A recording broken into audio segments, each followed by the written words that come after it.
আমরা এগোচ্ছি।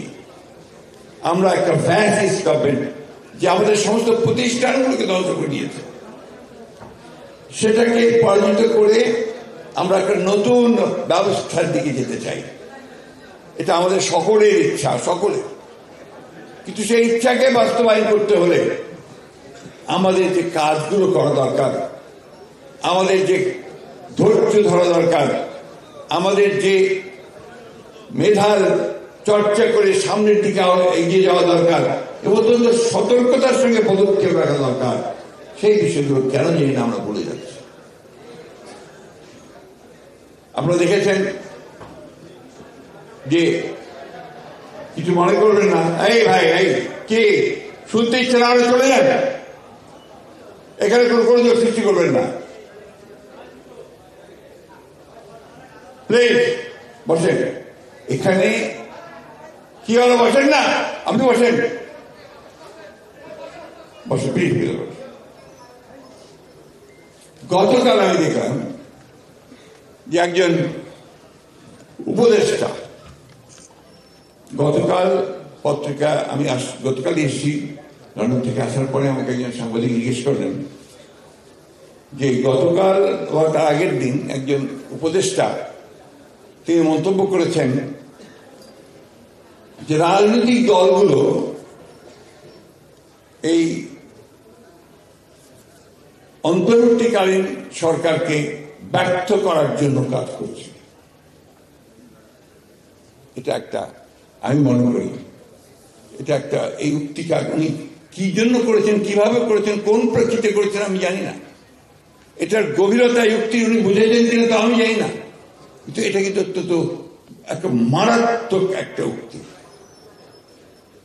এই সরকার অন্তর্বর্তীকালীন সরকার, এই সরকারকে আমরা সমস্ত মানুষ যারা আন্দোলন করেছি, যারা এই ফ্যাসিস্ট সরকারকে তাড়াবার জন্য আন্দোলন করেছি, ছাত্ররা বুকে রক্ত দিয়েছে এবং আমরা রক্ত দিয়েছি, তারা সবাই মিলে এই সরকারকে আমরা দায়িত্ব দিয়েছি এবং এই সরকারকে দায়িত্ব দিয়েছি যে তারা আমাদের জন্য একটা পরিবেশ তৈরি করবে, এই রাষ্ট্রকে মোটামুটি ভাবে একটা নির্বাচনমুখী করে নির্বাচন দিকে নিয়ে গিয়ে নতুন একটা রাষ্ট্র করার সুযোগ করে দেবে।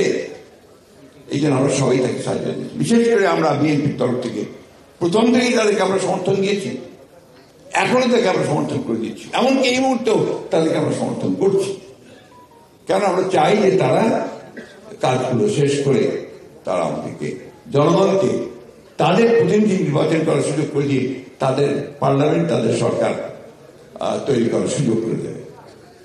কিন্তু যেন এই কথা বলেন যে রাজনৈতিক দলগুলো অন্তর্বর্তীকালীন সরকারকে ব্যর্থ করার জন্য কাজ করছে, এটা অত্যন্ত মারাত্মক একটা অভিযোগ। আমি তীব্রভাবে প্রতিবাদ করছি এবং আমি মনে করি যে এই ধরনের উক্তিটা প্রত্যাহার করা উচিত। এবং আমি এটা মনে করে দিতে চাই যে দয়া করে রাজনৈতিক দলগুলোকে বা রাজনীতিকে আপনাদের প্রতিপক্ষ বানাবেন না। রাজনৈতিক দলগুলো আপনাদেরকে সহযোগিতা করছে, কারণ এটা রাজনৈতিক দলের দায়িত্ব। সেখানে আজকে যদি আপনি বলেন যে আমরা এটাকে ব্যর্থ করার চেষ্টা করছি, আমরা হাজারবার বলেছি, আমাদের চেয়ারম্যান বলেছেন, আমরা বলছি যে এই সরকার ব্যর্থ হওয়া মানে জনগণ ব্যর্থ হয়ে যাবে, আমরা ব্যর্থ হয়ে যাব, তাই না? তাহলে এই কথাটা ওনারা কেন বলবেন? আমার মনে হয় যে তিনি হয়তো এর গুরুত্ব বুঝতে পারেননি, অথবা এর প্রেক্ষিতটা বুঝতে পারেনি, কেন বলেছেন আমি জানি না। তবে যদি স্বাভাবিক বলে থাকেন, ঠিক না বুঝতে পেরে, তাহলে আমি খুব কিছু বলতে চাই না। কিন্তু উনি জেনে শুনে বলেন, তাহলে আমি অবশ্যই এর তীব্র প্রতিবাদ ও নিন্দা জানাচ্ছি, প্রত্যাহার করার জন্য অনুরোধ করছি। বন্ধুগণ, আমি যে কথা আগেই বলেছিলাম যে প্রতিটি মুহূর্ত আমাদের এখন সতর্কতার সঙ্গে পার হতে হবে, প্রতিটি কথা আমাদের এখন মেপে কথা বলা দরকার। আমরা এমন কোনো কথা বলবো না যে আমাদের এই যে বিজয় সেটাকে নষ্ট করে দেয়, অর্জন নষ্ট করে দেয়। আপনারা দেখছেন যে আজকে ফ্যাসিস্ট হাসিনা পালিয়ে গিয়ে ভারতে আশ্রয় নিয়েছে, ভারতে আশ্রয় নিয়ে সে তার মতো কাজ করছে। সে লন্ডনে একটা মিটিংও করেছে, ডিজিটালি সে লন্ডনে আওয়ামী লীগের মজার কিছু চাই? অ্যাপ থেকে ফুড ডেলিভারি ট্যাপ করুন, পছন্দের রেস্টুরেন্ট সার্চ করুন, খাবার সিলেক্ট করুন, সবকিছু তারা যেন ফিরে আসতে না পারে, সেটা কিভাবে হবে? সেটা একদিকে যেমন একটা ঐক্য, জনগণের দৃঢ় ঐক্য, একমাত্র ঐক্য, অন্যদিকে আপনার মেধা দিয়ে আপনাকে জিততে হবে। যে কথাটা আমি আজকাল প্রায় বলছি, এই স্লোগান আর এই আপনার তালি, এটা দিয়ে কিন্তু আপনি জিততে পারবেন না। জিততে হলে আপনাকে সোশ্যাল মিডিয়ায় জিততে হবে। সামাজিক যে আপনার যে টুইটার, ফেসবুক, এর মধ্যে সেই যুদ্ধ করতে হবে। আপনারা দেখবেন সেখানে তারা অনেক অ্যাক্টিভ, তারা অনেক কিছু প্রচার করছে, অপপ্রচার করছে, যেগুলো বাংলাদেশের জন্য, এই বিপ্লবের জন্য, এই বিদ্রোহের জন্য অত্যন্ত উল্টো কথা। আপনাকে এই পক্ষে, জনগণের পক্ষে, গণতন্ত্রের পক্ষে বিষয়গুলোকে আপনার কথার মধ্যে দিয়ে যেতে হবে। সে কথাগুলো হবে আপনার এই মিডিয়ার, সোশ্যাল মিডিয়ার মধ্যে দিয়ে। আমাদের মেইন মিডিয়ার ভাইরা এখানে আছেন, তারাও বলার চেষ্টা করেন, জানেন পারছেন বলতে, বিকজ ফ্রিডম। আগে পারতেন না, কিন্তু এখন পারছেন। তারপরেও আমাদেরকে ওই মাধ্যমটা যেটা সবচেয়ে বেশি চলে, সেটাকে আমাদেরকে কাজে লাগাতে হবে। তাই আমি বলি, বন্ধুরা, ভাইয়েরা, দরকার আছে মাঠের মাঠ দখল করতে হবে, রাস্তা দখল করতে হবে, রাস্তাতে আপনার প্রাণও দিতে হবে গণতন্ত্রের জন্য, অধিকারের জন্য, ভোটের অধিকারের জন্য, সবই ঠিক আছে। কিন্তু সঙ্গে সঙ্গে মেধারও চর্চা করতে হবে। নলেজ বেস পলিটিক্স যদি আমরা না করি, জ্ঞান ভিত্তিক রাজনীতি যদি আমরা না করতে পারি, তাহলে এই পৃথিবীতে আপনি জিততে পারবেন না। It's the reality.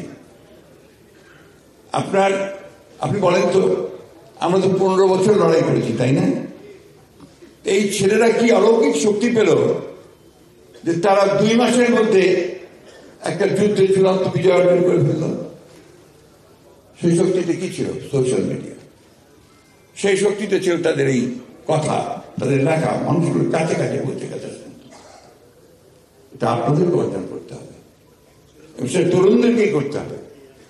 এই তরুণেরা সবসময় পাল্টায়, তারা সমাজ বদলে দিতে পারে, তারা মানুষের চরিত্র বদলে দিতে পারে, দেশ বদলে দিতে পারে। তাদের সেই শক্তি আছে, সেই শক্তিকে আপনাদেরকে কাজে লাগাতে হবে। যে কথা আমি বারবার বলে এসেছি, আমার বলছি যে এখন কিন্তু এই সময় হচ্ছে সবথেকে কঠিন সময়। আপনার একটি পদক্ষেপ যদি ভুল হয়, আপনি পেছনে পড়ে যাবেন, খাদে পড়ে যাবেন। আর যদি সঠিক পা ফেলতে পারেন, তাহলে আপনি জয়লাভ করবেন। তাই বন্ধুগণ, আমার অনুরোধ আপনাদের কাছে যে আপনারা এই দিবসগুলোকে, এই যে আজকে বুদ্ধিজীবী দিবস, এটাকে নেগলেক্ট করবেন না, অবহেলা করবেন না, জানার চেষ্টা করবেন। অনেকে জানি না যে বুদ্ধিজীবী দিবসটা কি। ওই দিন কি তালি মারার দিবস না তালি মারার দিবস না? ওই দিন কি আপনার বিলাস করার দিবস নাকি খিচুড়ি খাওয়ার দিবস? অনেকে জানেন না, ঠিক না? বলেন তো দেখে, অনেকে জানেন?